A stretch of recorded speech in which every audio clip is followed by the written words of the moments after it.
ఇవాల్టి నుంచి జిల్లాల పర్యటనలు చేయనున్నారు తెలంగాణ సీఎం రేవంత్ రెడ్డి. సొంత జిల్లా మహబూబ్ నగర్ నుంచి జిల్లాల పర్యటనను ప్రారంభించనున్నారు సీఎం. ఇకపై జిల్లాల్లో పర్యటించాలని ఆయన నిర్ణయించారు.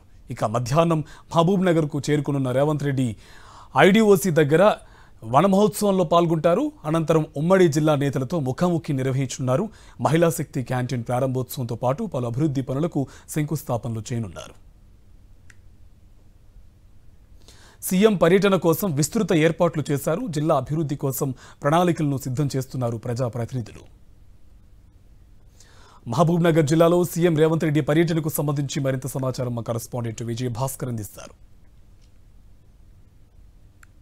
ముఖ్యమంత్రి రేవంత్ రెడ్డి జిల్లా పర్యటనలో భాగంగా ఈరోజు తన సొంత జిల్లాకు సంబంధించినటువంటి మహబూబ్నగర్ జిల్లాలో పర్యటించనున్నారు. ఇందుకోసం అధికారులు విస్తృతమైనటువంటి ఏర్పాట్లు చేయడం జరిగింది. ముఖ్యంగా ఈ యొక్క మహబూబ్నగర్ జిల్లా కేంద్రంలో ఉండేటువంటి ఐడిఓసి యొక్క సమీకృత భవనంలో ఈ యొక్క సమావేశం జరగనుంది. ముఖ్యంగా ఉమ్మడి జిల్లాకు సంబంధించినటువంటి యొక్క అధికారులు, ఎమ్మెల్యేలు, ప్రజాప్రతినిధులతో ఆయన సమీక్షా సమావేశం నిర్వహిస్తారు. ఈ ముఖ్యంగా సాగునీరు, విద్య, వైద్యము, ఆరోగ్యము, ఈ యొక్క అభివృద్ధికి సంబంధించినటువంటి పనులపైన పూర్తి స్థాయిలో సమీక్ష నిర్వహించున్నారు. ఇందుకు సంబంధించినటువంటి యొక్క ఇప్పటికే అధికారులు జిల్లా ఇన్ఛార్జి మంత్రి కానీ ఎమ్మెల్యేలతోన ఈ యొక్క సమీక్షా సమావేశం నుంచి ముఖ్యమంత్రికి వచ్చిన సమావేశంలో ఏ రకమైనటువంటి విజ్ఞప్తులు చేయాలనే దానిపైన ఇప్పటికే కసరత్తు కూడా పూర్తి చేయడం జరిగింది.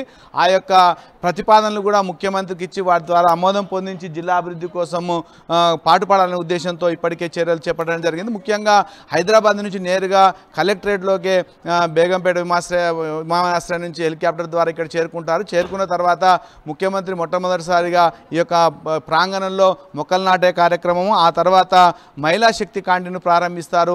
ముఖ్య ప్రముఖులతో చర్చించిన తర్వాత ఇక్కడ ఉండేటువంటి యొక్క పలు అభివృద్ధి సంక్షేమ కార్యక్రమాలకు ఆయన శంకుస్థాపనలు నిర్వహిస్తారు. అయితే ఈ యొక్క సమీక్ష సందర్భంగా జరిగేటువంటి యొక్క వాటిని కూడా పవర్ ప్లాంట్ ప్రజెంటేషన్కి సంబంధించినటువంటి ఏర్పాటు కూడా చేయడం జరిగింది. ఈ యొక్క శంకుస్థాపనలకు సంబంధించినటువంటి వాటి శిలాఫలకాలను కూడా ఈ యొక్క కలెక్టరేట్ ప్రాంగణంలో ఏర్పాటు చేయడం జరిగింది. ముఖ్యంగా అధికారులంతా కూడా ఎవరైతే పాస్ ఉన్నారో వాళ్ళు మాత్రమే లోపలికి అనుమతించే విధంగా పోలీసులు గట్టి బందోబస్తు ఏర్పాటు చేయడం జరిగింది. ముఖ్యంగా మహబూబ్నగర్ పట్టణానికి సంబంధించినటువంటి అండర్ గ్రేడ్ అయితేనేమి, తర్వాత మురికాల యొక్క ఆధునీకరణ, తర్వాత దేవరకథల్లో ఈ యొక్క డిగ్రీ కళాశాలకు సంబంధించినటువంటి వాటికి శంకుస్థాపనలు చేసేటువంటి కార్యక్రమం ముగిసిన తర్వాత సమీక్షా సమావేశము కొనసాగుతుంది. దీనికి సంబంధించినటువంటి ఏర్పాట్లన్నీ కూడా చేసినటువంటి పరిస్థితి. ఈ యొక్క ముఖ్యమంత్రి పర్యటన సందర్భంగా పార్టీకి సంబంధించినటువంటి శ్రేణులు కూడా పెద్ద ఎత్తున హోర్డింగులు కానీ, తర్వాత ఫ్లెక్సీలు, జెండాలను ఏర్పాటు చేయడం జరిగింది. మొత్తంగా మాత్రం ఈరోజు ఉమ్మడి జిల్లాకు సంబంధించినటువంటి యొక్క అభివృద్ధి కార్యక్రమాలకు సంబంధించిన పనులపైన ఓ మంచి అడుగు పడుతుందనేటువంటి అభిప్రాయం మాత్రం జిల్లా వాసుల్లో నెలకొన్నది. కెమెరామెన్ అరవింద్తో విజయభాస్కర్, సాక్షి న్యూస్, మహబూబ్ నగర్.